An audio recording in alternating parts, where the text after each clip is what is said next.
Hello everyone, welcome to 𝗧𝗏 இந்த வீடியோல October 14, 2024க்கான Hindu news பேப்பர்ல வந்திருக்கிற இம்பார்ட்டன்ட் நியூஸ் ஆர்டிகல்ஸ் என்னென்னு பார்த்துடலாம். இதுக்காக ஹிந்து நியூஸ் பேப்பரோட டெல்லி எடிஷன் எடுத்திருக்கோம். அண்ட் இந்த வீடியோவோட PDF நோட் உங்களுக்கு வேணும் அப்படின்னா அது நம்மளோட டெலிகிராம் சேனல்ல இருக்கு. அதுக்கான லிங்க் வந்து டிஸ்கிரிப்ஷன்ல கொடுத்துருக்கேன். அதில் போய் டவுன்லோட் பண்ணிக்கோங்க.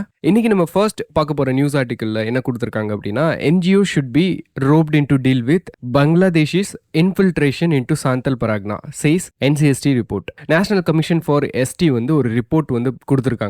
இந்த ரிப்போர்ட்ல ஜார்க்கண்ட்ல பர்டிகுலரா இந்த 𝗧𝗡𝗣𝗏னால என்ன மாதிரி டெமோகிராபிக் சேஞ்சஸ் வந்து நடந்துட்டு இருக்கு அப்படின்னு சொல்லி எக்ஸ்பிளைன் பண்ணியிருக்காங்க. எதனால அப்படின்னா, இந்த பங்களாதேஷிஸ் வந்து இன்ஃபில்ட்ரேட் ஆறது மூலியமா அங்க இருக்கிற லோக்கல் பாப்புலேஷனோட டெமோகிராஃபி எப்படி சேஞ்ச் ஆகுது அப்படின்னு சொல்லி கொடுத்துருக்காங்க. இந்த பங்களாதேஷி இன்ஃபில்ட்ரேஷன் இருக்கு பாத்தீங்களா, இது வந்து ஒரு அலெஜ்டு இஷ்யூ. அதாவது evidence wise data wise prove பண்ணப்பட்ட ஒரு இஷ்யூ கிடையாது. ஏன்னா நம்ம கிட்ட இருக்கிற டேட்டா பொறுத்த வரைக்கும் இந்த டெமோகிராபிக் சேஞ்சஸ் வந்து கண்டினியூஸா எவால்வ் ஆயிட்டே இருக்கு. இதை வச்சு நம்மளால என்ன பண்ண முடியாது, பெரிய லெவல்ல ஒரு பாலிசி டிசிஷன்ஸ் வந்து நம்மளால எடுக்க முடியாது. இப்போ இந்த ட்ரைபல் பீப்புள்ஸோட அவங்களோட லிவ்லிஹுட் வந்து நம்ம பாதுகாக்கணும் அப்படின்னா நம்மளோட கவர்மெண்ட் வந்து என்ன பண்ணணும், இன்டர்வீன் பண்ணணும்னா ப்ராப்பர் டேட்டா இருக்கணும். அங்க ஆக்சுவலா கிரவுண்ட்ல என்ன இஷ்யூ நடந்துட்டு இருக்கு அப்படின்றது தெரியணும். அப்ப இதை டேக்கிள் பண்றது வந்து கவர்மெண்ட் அலோன் என்ன பண்ண முடியாது, இப்போதைக்கு பண்ண முடியாத ஒரு சிச்சுவேஷன் தான் இருக்கு. அப்போ இந்த இஷ்யூவை நம்ம எஃபெக்டிவா டேக்கிள் பண்ணணும்னா என்ன பண்ணணும், நான் ஸ்டேட் ஆக்டர்ஸ், அதுவும் எஸ்பெஷலி நான் கவர்மெண்ட் ஆர்கனைசேஷன்ஸை வந்து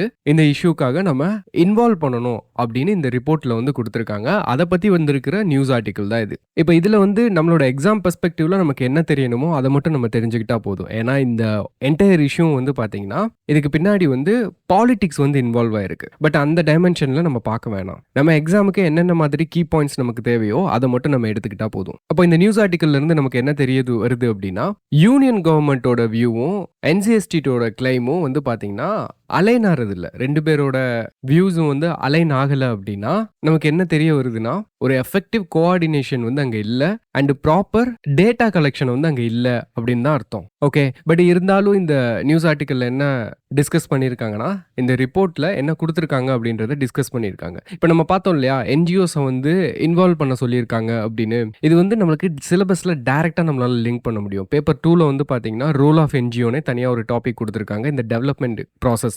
ஸோ அதனால இந்த இஷ்யூ வந்து நமக்கு ரொம்பவுமே முக்கியமான ஒரு இஷ்யூ. அண்ட் இந்த ரிப்போர்ட்ல என்ன சொல்லியிருக்காங்கன்னா, என்னென்ன மாதிரி லோக்கல் ட்ரைபல்ஸ் வந்து இஷ்யூஸ் வந்து ஃபேஸ் பண்றாங்க அப்படின்றத இந்த இஷ்யூல சொல்லியிருக்காங்க. ஸோ இந்த இல்லீகல் இமிகிரன்ஸ் மூலியமா இந்த ரீஜன்ல வந்து பாத்தீங்கன்னா லேண்ட் டிஸ்பியூட் வருது. இதுல அஃபெக்ட் ஆகுறது ட்ரைபல் பீப்புள் தான். ஹியூமன் டிராஃபிக்கிங் இஷ்யூ வந்து அங்க வந்திருக்கு.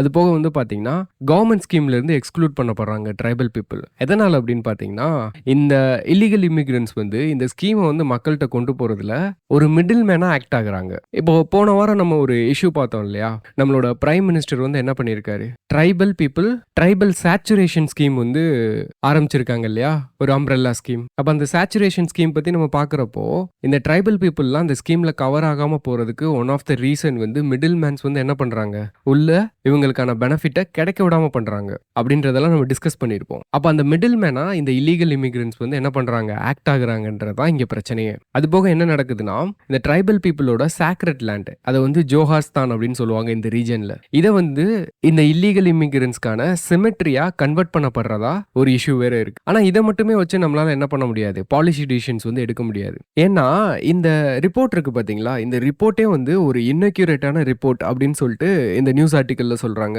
ஏன்னா ஜார்க்கண்ட் வந்து பாத்தீங்கன்னா டைரக்டா பங்களாதேஷோட பார்டர் எதுவும் ஷேர் பண்ணல. இப்போ இது வந்து வெஸ்ட் பெங்கால்லயும் அஸ்ஸாம்லயும் இருக்கிற பிரச்சனையை காட்டிலும் இங்க வந்து கம்மியான பிரச்சனையா தான் இருக்க போகுது. இப்போ NCST சொல்ற மாதிரி இது வந்து ஒரு பெரிய அக்ரீவ்டு பிரச்சனையா இருக்காது. ஏன்னா இதுதான் வந்து பாத்தீங்கன்னா சென்ட்ரல் கவர்மெண்ட்டுக்கும் NCST-க்கான அந்த வியூஸ் வந்து அலைன் ஆகாததுக்கே காரணம். இப்போ ஜார்க்கண்ட்குள்ள வந்து பாத்தீங்கன்னா இன்ஃபில்ட்ரேட்டர்ஸ் வரணும் அப்படின்னா வெஸ்ட் பெங்காலை கிராஸ் பண்ணி தான் ஜார்க்கண்ட்குள்ள வந்தாகணும். ஓகே, ஸோ அதனாலதான் இது வந்து ஒரு இன்அக்யூரேட்டான ரிப்போர்ட் அப்படின்னு சொல்லிட்டு இதுல கிரிட்டிசைஸ் பண்ணியிருக்காங்க.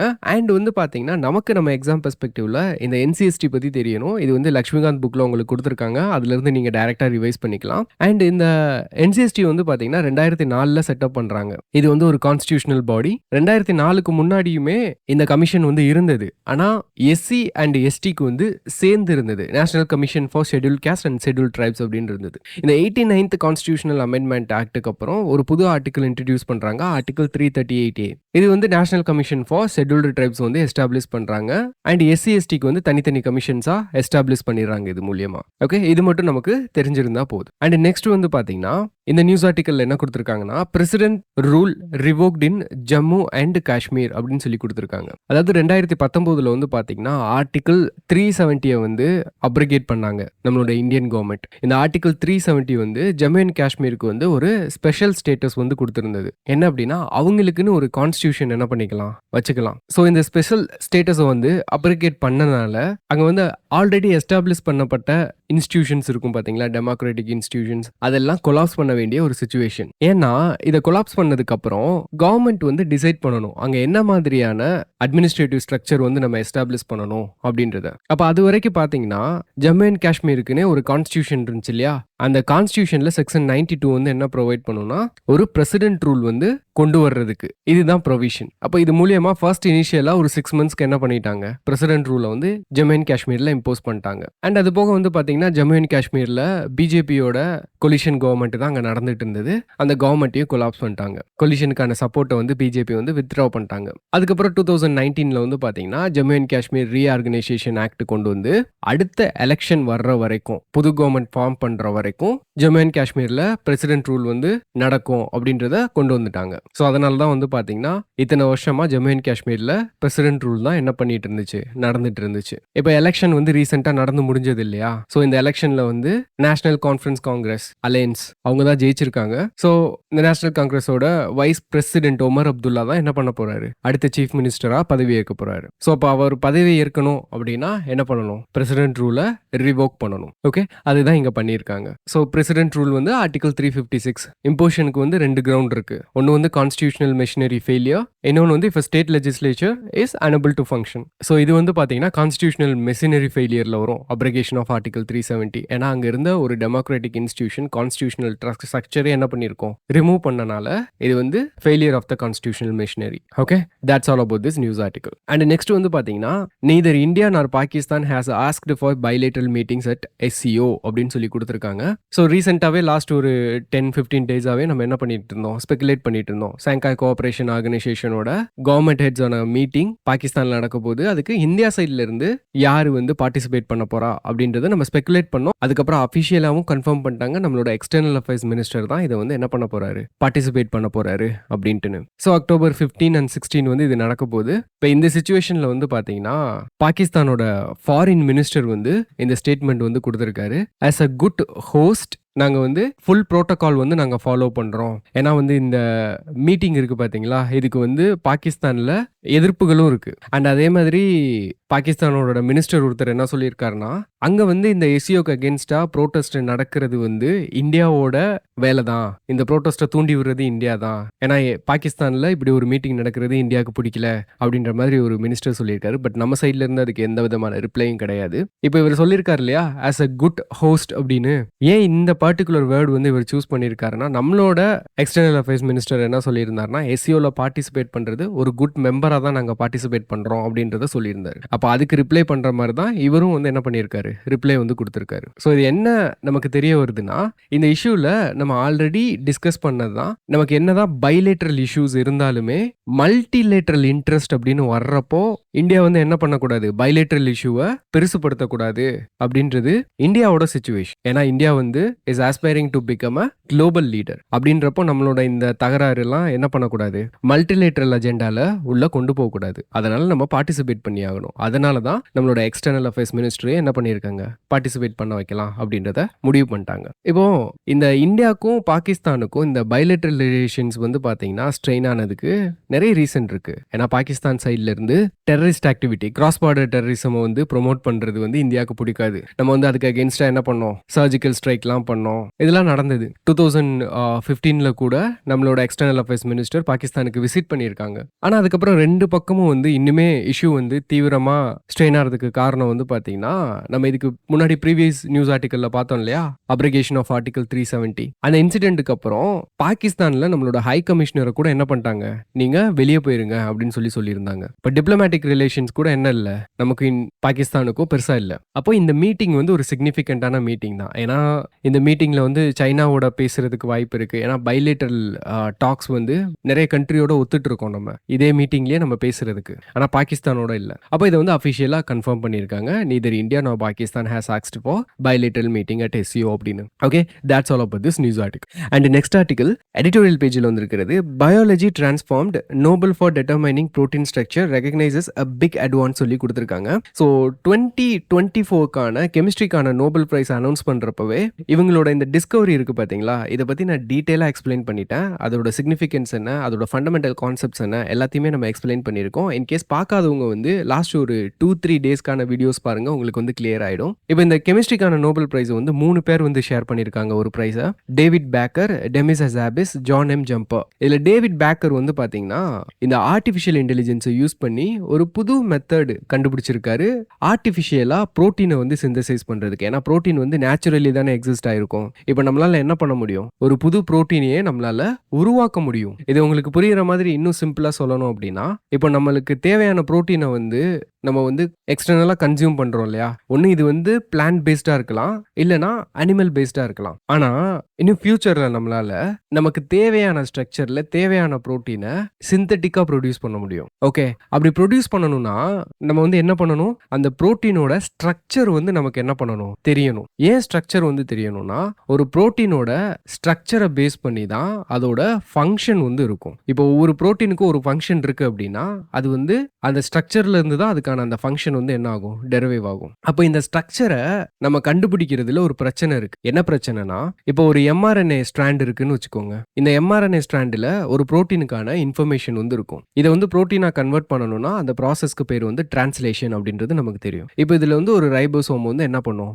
அட்டாச் பண்ணும். இந்த mRNAல இருக்கிற இன்ஃபர்மேஷனை வந்து ரீட் பண்ணும். அப்போ ஒரு tRNA என்ன பண்ணும்னா, ஒரு அமினோ ஆசிட்ஸை கொண்டு வந்து இந்த ரைபோசோமோட அட்டாச் ஆகும். அந்த mRNAல இருக்கிற இன்ஃபர்மேஷனுக்கு ஏத்தாப்புல இந்த அமினோ ஆசிட்ஸை என்ன பண்ணும்? ஒரு செயினா க்ரோ பண்ணும். இப்படியே ஒவ்வொரு அமினோ ஆசிட்ஸா க்ரோ ஆக இது வந்து ஒரு பாலிபெப்டைட் செயினா க்ரோ ஆயிருக்கும். இதை தான் நம்ம புரோட்டீன்னு சொல்லுவோம். ஆனா இது க்ரோ ஆகுறப்பவே ஒரு 3 டைமென்ஷனல் ஸ்ட்ரக்சரா கிரியேட் ஆகும். இந்த 3 டைமென்ஷனல் ஸ்ட்ரக்சர் எப்படி கிரியேட் ஆகுது அப்படின்றத நம்மளால ப்ரெடிக்ட் பண்றது ரொம்ப கஷ்டமான விஷயமா இருந்துட்டு இருந்துச்சு இவ்வளவு நாளா. ஏன்னா இந்த ஸ்ட்ரக்சர் வந்து லைக் மில்லியன்ஸ் ஆஃப் பாசிபிலிட்டி வந்து கொடுக்கும். அடுத்து எங்கிட்டு ஃபோல்ட் ஆகும் அப்படின்றது. அண்ட் இந்த 3 டைமென்ஷனல் ஸ்ட்ரக்சரை வந்து நம்ம ப்ரெடிக்ட் பண்ணிட்டோம்னு வச்சுக்கோங்களேன், நம்மளால ஒரு கம்ப்ளீட் புரோட்டீனையே புதுசா கிரியேட் பண்ண முடியும். சிந்தெடிக்கா கிரியேட் பண்ண முடியும். அது வந்து அனிமல் பேஸ்டாவும் இல்லாம, பிளான்ட் பேஸ்டாவும் இல்லாம நம்மளால ஒரு புரோட்டீனை வந்து கொண்டு வர முடியும். இப்போ இந்த புரோட்டீனை வந்து நம்ம மெடிசின்காக யூஸ் பண்ணலாம், வேக்சினா யூஸ் பண்ணலாம், ஆன்டிடோடா கொண்டு வர முடியும். இப்போ இந்த ஸ்னேக் வெனம்லாம் யூஸ் பண்றோம் இல்லையா?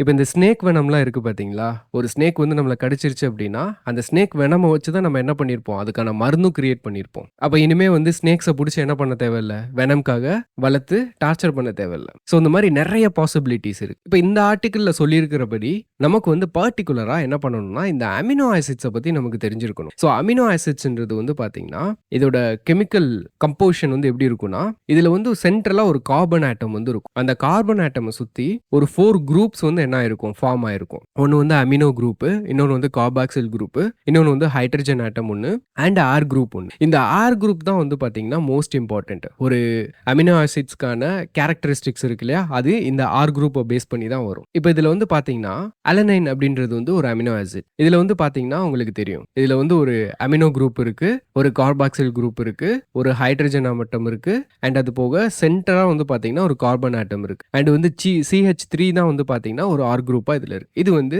அலனைன். அதே மாதிரி ஃபினைல் அலனைன்ல பாருங்க, இந்த CH குரூப்போட extra hydrogen and carbon atoms வந்து என்ன ஆயிருக்கும்? ஃபார்ம் ஆயிருக்கும். அண்ட் இந்த ஆர் குரூப்ல தான் வந்து பாத்தீங்கன்னா இந்த வேரியேஷன்ஸ் வந்து நம்மளால பார்க்க முடியும். இப்போ இந்த புரோட்டீன்ஸ் இருக்கு பாத்தீங்களா? இந்த புரோட்டீன்ஸ் வந்து அதோட பில்டிங் பிளாக்ஸ் அப்படின்னா, புரோட்டீன்ஸ்க்கான பில்டிங் பிளாக் நான் சொல்றது, அது வந்து ஒரு 20 ஸ்டாண்டர்ட் அமினோ ஆசிட்ஸ் இருக்கு. இந்த அமினோ ஆசிட்ஸ் மட்டும்தான் நமக்கு தெரிஞ்சு புரோட்டீனை வந்து ஃபார்ம் பண்ணியிருக்கு. அது போக வந்து பாத்தீங்கன்னா நிறைய அமினோ ஆசிட்ஸ் வந்து நேச்சுரலி இருக்கு. ஆனா அது எல்லாமே வந்து என்ன பண்றது இல்ல, புரோட்டீனை வந்து ஃபார்ம் பண்றது இல்ல. வெறும் இந்த 20 ஸ்டாண்டர்ட் அமினோ ஆசிட்ஸ் தான் புரோட்டீனை வந்து ஃபார்ம் பண்ணுது. ஸோ இதுக்கு வந்து நிறைய ரீசன் இருக்கு. ஏன்னா உயிரினம் வந்து உருவாகிறதுக்கு முன்னாடி இந்த 20 அமினோ ஆசிட்ஸ் தான் வந்து பாத்தீங்கன்னா ஃபர்ஸ்ட் கிரியேட் ஆயிருக்கலாம். ஸோ அதனால இதை மட்டுமே வச்சு இந்த புரோட்டீன்ஸ் வந்து ஃபார்ம் ஆயிருக்கலாம் அப்படின்ற மாதிரி ஸ்பெகுலேட் பண்றாங்க. எவிடன்ஸ் கிடையாது. ஓகே. அப்ப இந்த 20 ஸ்டாண்டர்ட் அமினோ ஆசிட்ஸ் இருக்கு பார்த்தீங்களா? இத வந்து நம்ம 2ஆ பிரிக்க முடியும். ஒண்ணு வந்து எசென்ஷியல் அமினோ ஆசிட்ஸ், இன்னொன்னு வந்து நான் எசென்ஷியல் அமினோ ஆசிட். இந்த எசென்ஷியல் வந்து நம்மளோட பாடியால சிந்தசிஸ் பண்ண முடியாது. எக்ஸ்டர்னலா வெளிய இருந்து தான் நம்மளால என்ன பண்ணிக்க முடியும்? கேதர் பண்ணிக்க முடியும். அண்ட் நான் எசென்ஷியல்ஸ் வந்து பார்த்தீங்கன்னா, it can be produced by our own body. Okay. And அது போக வந்து பார்த்தீங்கன்னா,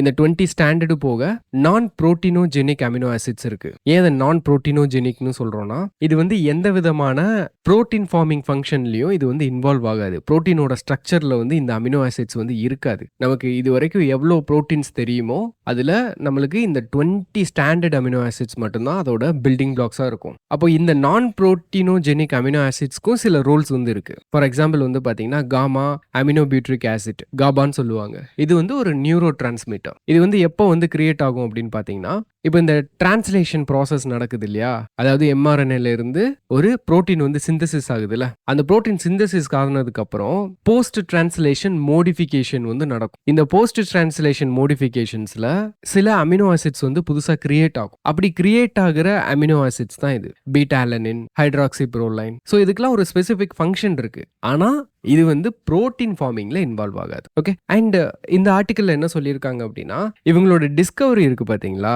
இந்த டிஸ்கவரியை பொறுத்த வரைக்கும் இவரோட இந்த ரொசெட்டா அண்ட் AlphaFold இந்த மெத்தட்ஸ் எல்லாமே it is freely available. Even you can use it to predict a protein structure. So அதனால இது ரொம்பவுமே ஒரு சிக்னிஃபிகண்டான ஸ்டெப் அப்படின்ற மாதிரி இந்த ஆர்டிக்கல்ல வந்து என்ன பண்ணியிருக்காங்க, பிரைஸ் பண்ணியிருக்காங்க. Okay. That's all about this news article. Okay. So that's it. So இன்னைக்கு அதாவது அக்டோபர் 14க்கான இம்பார்ட்டன்ட் நியூஸஸ் வந்து நம்ம பார்த்துருக்கோம். ஓகே. இதில் ஏதாவது டவுட் இருந்துச்சு அப்படின்னா கமெண்ட் செக்ஷனில் கமெண்ட் பண்ணுங்க. ஓகே. தேங்க்ஸ் ஃபார் வாட்சிங் திஸ் வீடியோ கைஸ்.